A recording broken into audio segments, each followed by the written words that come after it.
తెలంగాణలో అసెంబ్లీ ఎన్నికలు ముగిశాయి. రేవంత్ నాయకత్వంలో కాంగ్రెస్ ప్రభుత్వాన్ని ఏర్పాటు చేసింది.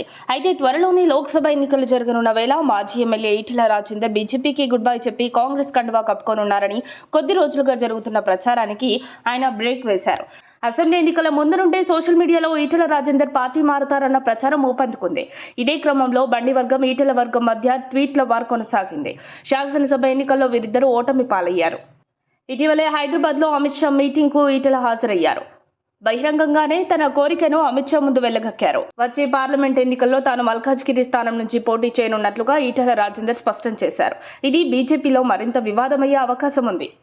ఈటెలకు మంచి పట్టున్న కరీంనగర్ ఎంపీ స్థానం నుంచి సిట్టింగ్ ఎంపీగా బండి సంజయ్ ఉన్నారు. అసెంబ్లీ ఎన్నికల్లో పోటీ చేసి ఓటమి చవిచూసినప్పటికీ ఎంపీ సీటు ఆయనకి దక్కే ఛాన్స్ ఉంది. దీంతో బండి ఎఫెక్ట్తో ఈటెల రాజేందర్ మెదక్ పార్లమెంట్ నుంచి పోటీ చేస్తారని అనుకున్నారు.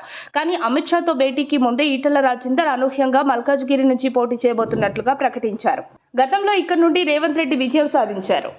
అసెంబ్లీ ఎన్నికల్లో ఈటెల రాజేందర్ ఓటమి తర్వాత బీజేపీలో ఆయన గడ్డు పరిస్థితి ఎదుర్కొంటున్నారు. ఆయనను బీజేపీ సీనియర్ నేతలు సైతం దూరం పెడుతున్నారు. అయితే హైకమాండ్ తనను ఆదరిస్తుందని ఈటెల నమ్ముతున్నారు. రానున్న లోక్సభ ఎన్నికల్లో ఎంపీగా గెలవకపోతే ఆయన రాజకీయ భవిష్యత్తు ప్రమాదంలో పడుతుందని ప్రచారం జరుగుతోంది.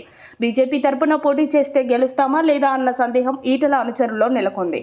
అందుకే ఈటెల కాంగ్రెస్ వైపు చూస్తున్నారన్న వార్తలు పుట్టుకొస్తున్నాయి. ఇప్పటికైతే తనపై జరుగుతున్న ప్రచారాన్ని ఈటెల రాజేందర్ కొట్టిపారేశారు. మరి త్వరలో రానున్న పార్లమెంట్ ఎన్నికల్లో ఈటెల ఓటమి పాలైతే ఏంటి పరిస్థితి అని ఈటెల డైలమాలో పడ్డట్లు వార్తలు వినిపిస్తున్నాయి. మరిన్ని అప్డేట్స్ కోసం మా కాయ్ టీవీని సబ్స్క్రైబ్ చేసుకోండి.